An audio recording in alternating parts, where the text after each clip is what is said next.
Hey everyone, it's Michael Zapersky here, and today I'm with Mike Adams. Mike, welcome. Thanks very much, Michael. So Mike, you're the head of story-powered sales at Anecdote, consulting and coaching kind of training business that helps organizations leverage the power of storytelling. And your client list includes very well-known brands like IBM and Shell and KPMG and many others. Previously, you led sales teams for companies all around the world like Nokia, Spotless, Motorola, and others. You're also the author of 7 stories every salesperson must tell. And so we are going to get into a lot about story here because, as I mentioned to you before we hit the record button, this is such a powerful area that I personally, feel and also have observed over the years that most consultants don't do much with, don't really know much about it. And we certainly were, I'd say, guilty of this for many years, where we just either hesitated intentionally to not tell our story, or we didn't know how, and so we didn't. And only over the last few years have we really started to become more intentional and to embrace the power of storytelling. So excited to have you on here today, Mike.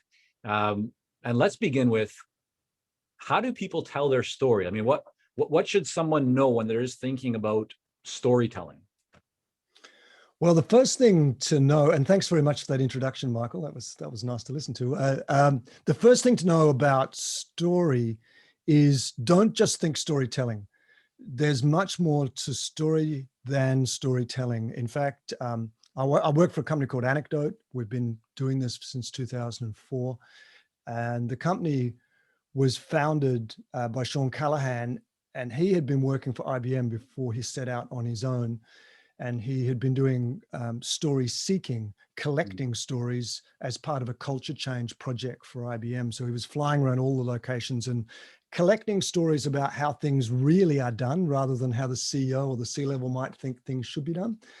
And that's a very powerful way to understand culture and to start thinking about how you might change the way people behave in your company. And after a couple of years, some of his clients said, Sean, you seem very good at story. Would you teach our people how to tell stories? And he said, no, we're not doing that, because that's just too open to manipulation. And that he thought about it a bit more, and he thought, well, if we teach companies how to find specific true stories from their organization and tell those just as anecdotes, which is why our company is called Anecdote, nothing Hollywood about it, just little 1-2 minute anecdotes, then that would be quite okay. In 2006, we released Storytelling for Leaders, which has been delivered to thousands of companies and tens of thousands of people all over the world. And now we have Storytelling for Sales Teams, which is called Story-Powered Sales, and for strategy communication, Story-Powered Strategy. So think story work rather than storytelling. But we say in Anecdote that you need to tell a story to get a story. So it starts by telling a story so that the other person will tell you a story back. And I guess your listeners have probably all experienced those wonderful prospect meetings where you seem to be really drawn in, and the client is sharing with you everything that's going on. And what's generally happening when you have those wonderful first meetings is they're sharing stories with you about how things are really happening. They've decided to trust you for whatever reason, which we should get into. They've decided to trust you, and they're sharing with you what's happening in the form of stories. They're telling you examples of what's happened. So that's probably a little introduction to story work. When Sean and Mark, my colleagues in Anecdote, started, they said that you couldn't really say the word story because people thought it was just making stuff up or fairy tales or children's stuff, wasn't business-like. There's been a real switch. Now people talk a lot about story, but we notice they often don't know what a story is when they say the word story. So we have kind of the opposite problem now, in the sense that the word story seems to be accepted, but good examples of people telling stories are kind of rare. In fact, a colleague of mine, actually one of my clients, sent me a paper from a well-known global consulting company that shall remain nameless. And the topic was the importance of storytelling in technical sales. It was 11 pages, beautifully written, nice graphic graphs, not a single story in the whole document. And that kind of illustrates the problem. People talk story, but they don't tell story. So I've just told you a story about the foundation of anecdote, which we could call a company story. And I've also told you a story to make a point that we often say story and don't know what a story So is. let me ask you about that, Mike, for a moment, because I definitely want to get into uh, something that, that'll be very tangible and that people can actually apply.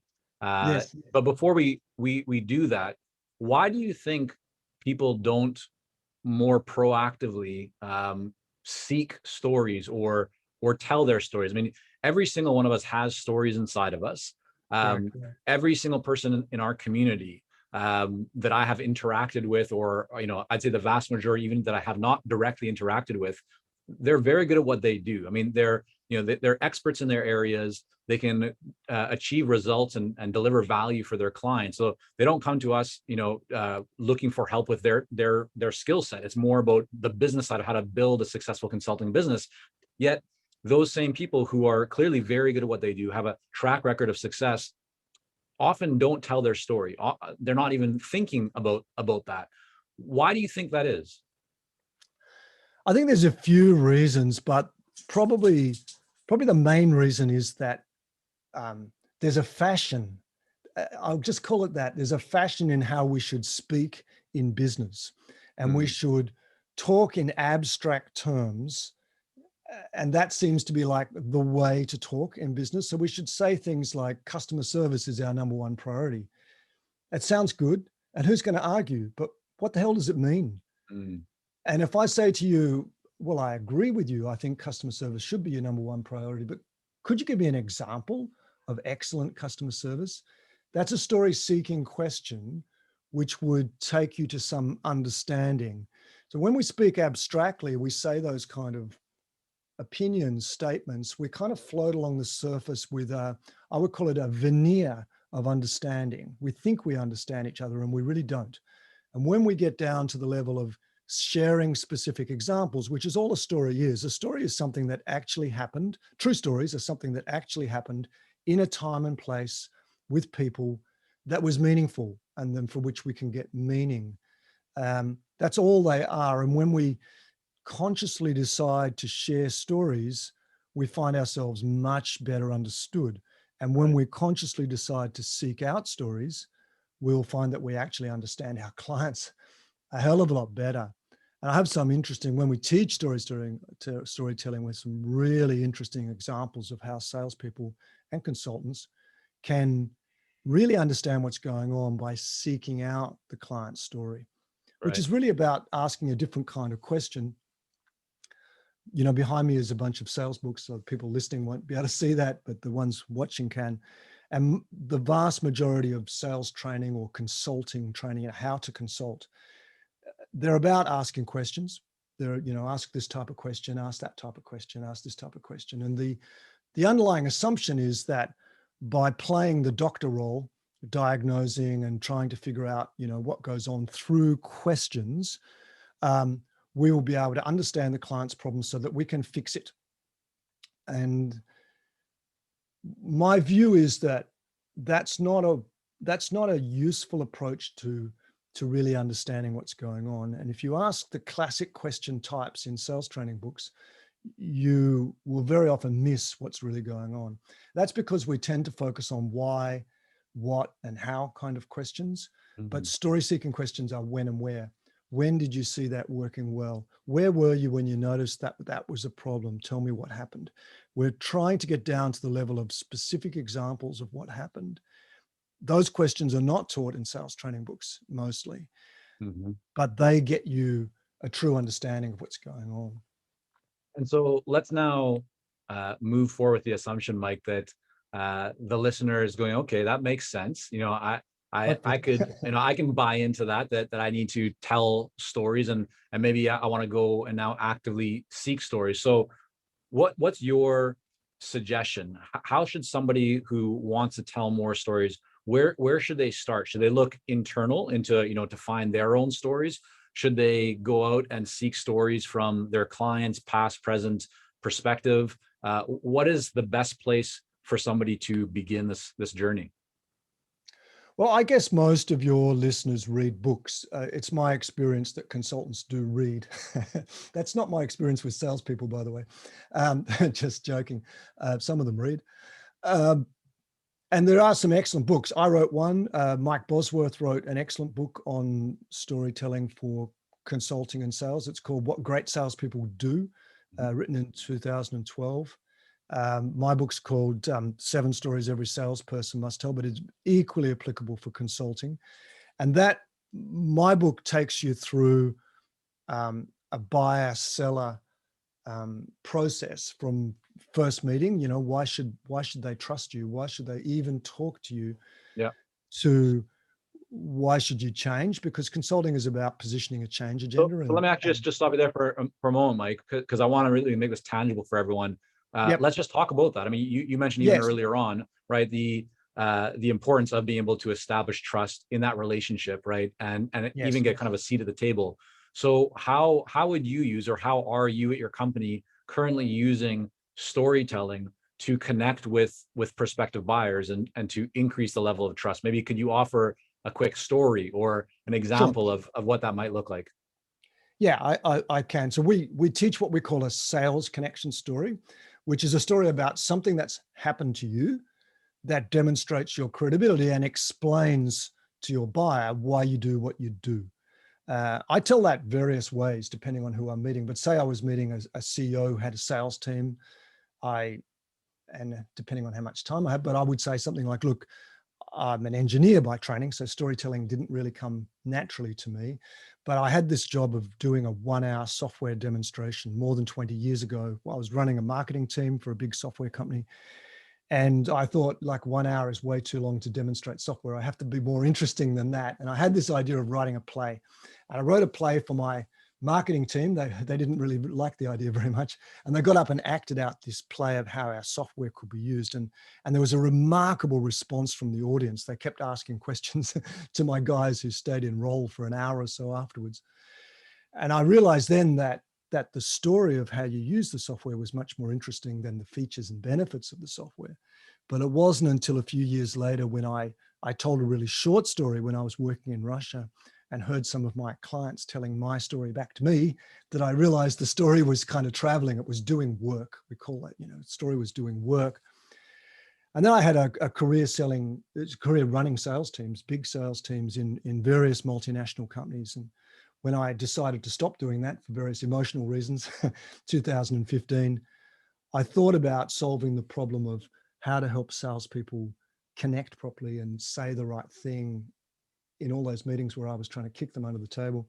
Mm. And so I started teaching salespeople how to do that. And when I went back to figure out what they remembered, noticed that they only remembered the storytelling part of what I was teaching, didn't Right. remember any of the other stuff. So I switched to just teaching storytelling and using storytelling as the primary instruction method, but also teaching them how to tell stories.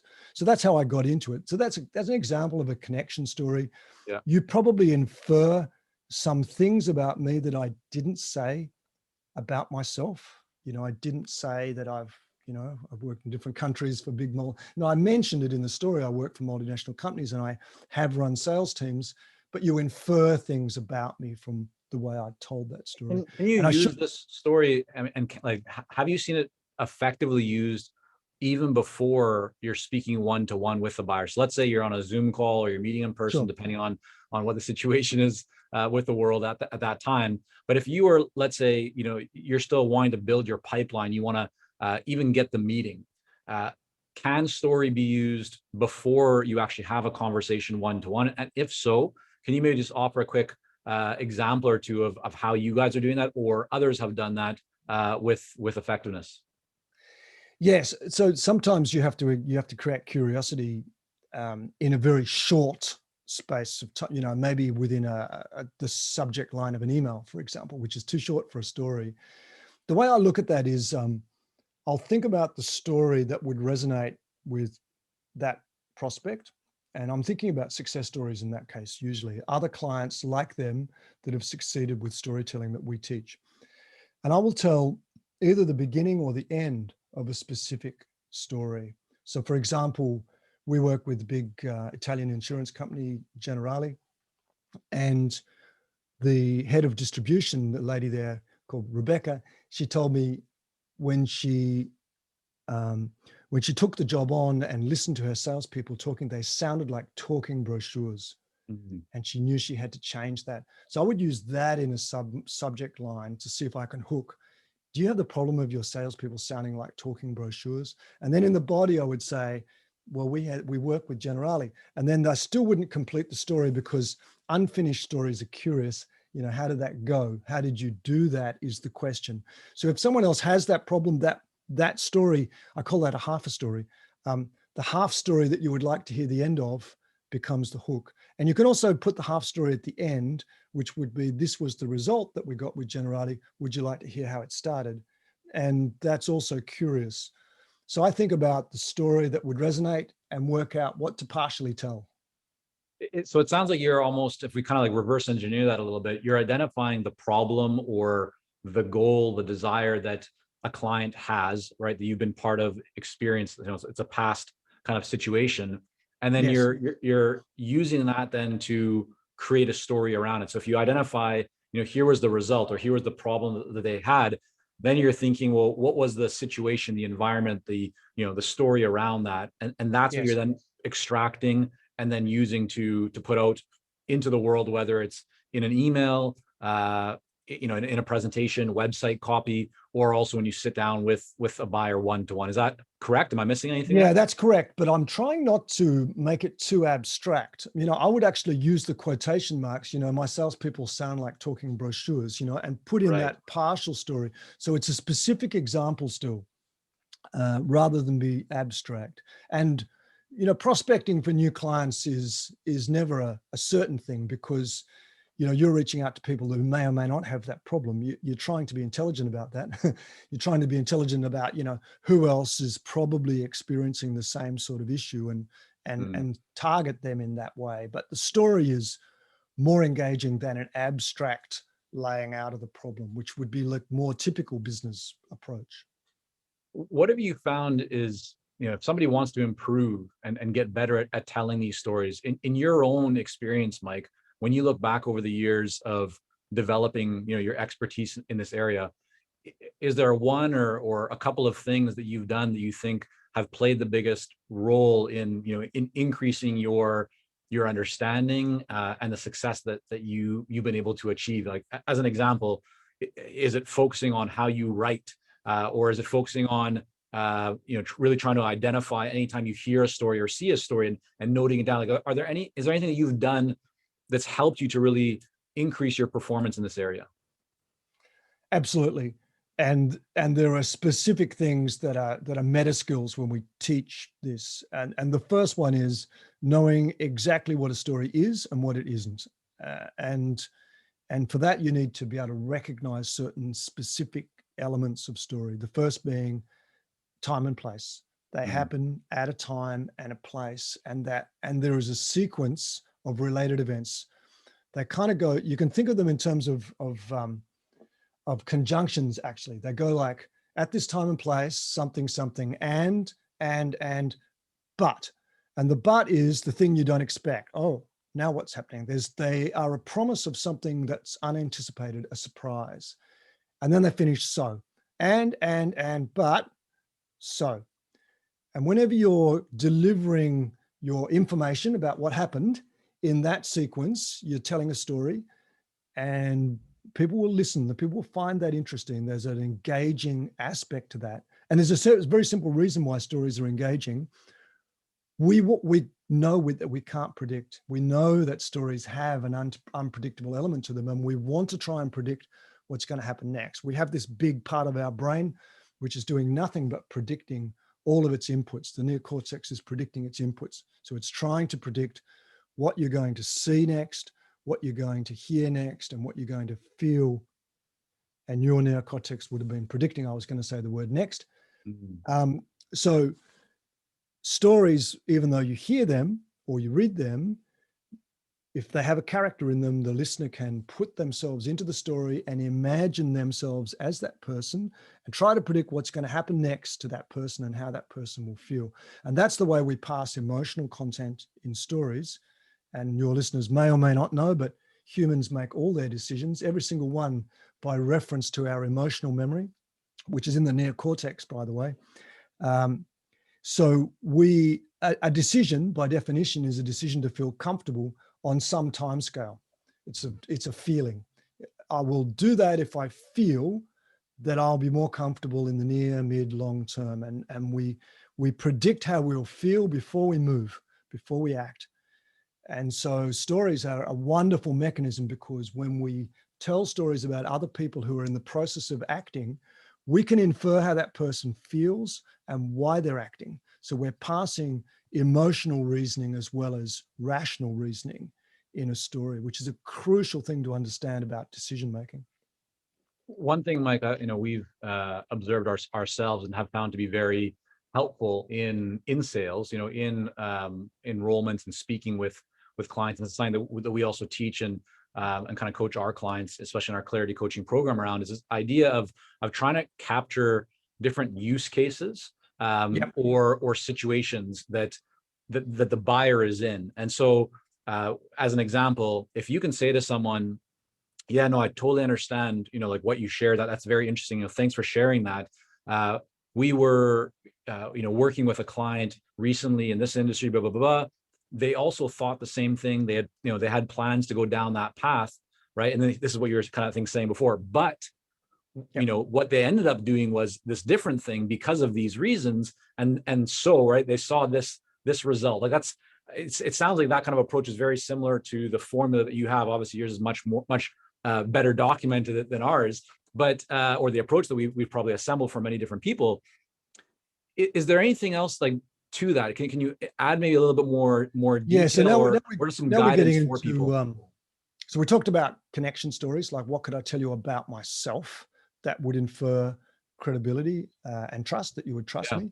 So that the main character in that story is yourself. You're talking about something that happened to you, and now you're talking about, people will say case study, a case of a client that we helped. Right.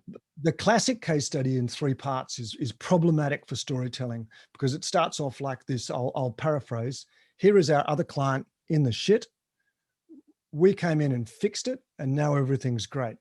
And I put that deliberately like that because there's a problem there. And the problem is the hero of the story is us. Right. And a lot of consultants make themselves the hero in their consulting success stories, their case studies. And the problem with that is that your listener does not identify with you, the consultants. They identify with that other poor, helpless, hopeless person that you just made look bad. Right. So there is a formula to telling a success story that will really resonate with your prospect. And it Give us the formula there, Mike. Let's get into it. Yeah. Formula is coming on. So we can't do it in 3 parts. We need a few more parts. So the formula starts with, tell us about that other client. What kind of business are they? Where are they? You don't have to name them. You can just say something, we'll call him Fred, whatever. But start with them. Don't say, I had a client or we had a client. If you start with the pronoun I or we, you're already likely to tell it from your own perspective. So here's Fred in this situation, getting a problem. Right. And then Fred is lucky. He meets a guide. He meets you. How did he meet you? It's always an interesting part of the story. How did you come into this story? Was there a competitive tender? Did they find you on the website? Did someone refer you? Very often, actually, people don't know. You have to go and find out. You have to go and ask. What made you even think to contact me in the first place? And then you talk about a mutual plan. We sat down, we worked out a plan together. So now your other client has agency. And then we talk about all the things that they didn't want to happen. What were the concerns with that plan? What were the objections? What were the things that would make that not a good idea? Lay that out in terms of failure possibility, and then talk about success. The success, not of your company, the actual success that your client received, both personal and business. Yeah. And when you do it that way, you also realize very often that you don't know exactly what that success was. You have to go back and ask them. So to tell a good success story means going back and interviewing that client who succeeded and being able to answer that in those phrases. So what was their situation before they contacted you? How was the problem impacting them? How do they feel about it? And what was the consequence? How did they meet you exactly and why? What was the mutual plan? Usually, and you know what that was. What were they concerned about? And then what is their success now? What's it really meant for them? And when you have that conversation, you come up with a very nice success story. Usually you always learn something interesting when you have that conversation with past clients. Yeah, that's fantastic. And for anyone that's driving or running right now and can't capture all that, make sure to head over to consultingsuccess.com. There's the podcast page. We'll have the show notes there with this. Um, I want to thank you, Mike, for coming on here today. And this is such a deep topic that we could, I know, literally spend, hours and if not days, going through. So where would be the best place for people to go to learn more about you, your work, your book? Just kind of tell us the best place for people to go. I will, but I will just make one more point, which I think is important. And Please, that yeah. is, I talked at the beginning that it's story work, not storytelling. So when you tell a sales connection story, something about yourself, end it with enough about me, what about you? And you'll get back a story from the other person rather than this sort of abstract, this is what they'll tell you how they got into their job as well. It's a remarkable trick. And when you tell a story about one of your other clients that succeeded, end that with, well, enough about them. How's things going on here? And they will tell you the story about how things are going on. So I mentioned that we tell stories to get stories. And this changes the tone of your conversations. You become less of the high-powered authority that can come in and fix things to more of a problem solver and someone that can engage and solve problems on a level. And you'll really hear what's happening with your clients, and they will appreciate that. So you can get my book by typing Mike Adams 7 Stories into your favorite search engine, and there's audiobook and all sorts of books on various online repositories. You could also have a look at anecdote.com. Huge number of stories there. There's a story bank. You can search for all kinds of different stories there. And there's a YouTube channel. If you put Story Powered Sales into YouTube, we have a YouTube channel with a bunch of stories so people can see all the different types of stories in action. Fantastic. Well, I want to encourage everyone to dive deeper into those resources. And again, we'll have all that linked up in the show notes. I really, feel stories are just so incredibly powerful, Mike. And I know I've certainly been encouraging many clients to dive deeper into this topic because we ourselves, as I mentioned earlier on, probably, we neglected it. We didn't really think too much about it. And just kind of coming back to my early days, I think for quite some time, I didn't really want to tell my story because I thought I need to always be professional, right? I always need to kind of, have that image and not really talk about myself or my experiences or my vulnerabilities or, those sorts of things. But once we started to open up and tell more of our story, what we found is not only was that enjoyable, but we started to also attract people who resonated with those stories. And so again, this is a topic that we could go on for hours and hours about, but just to add that our experience has certainly been that we've been able to bring more of the right kind of people from our community, into the world where we can work together and collaborate and create, some magical results and so forth. But yes, so thank you, Mike, so much for coming on, and I hope that everyone takes some time to think about what are your stories and how can you tell your stories. And I love the point that you made about telling stories to get stories, because I think everyone enjoys a good story, or at least it gets their attention, their interest.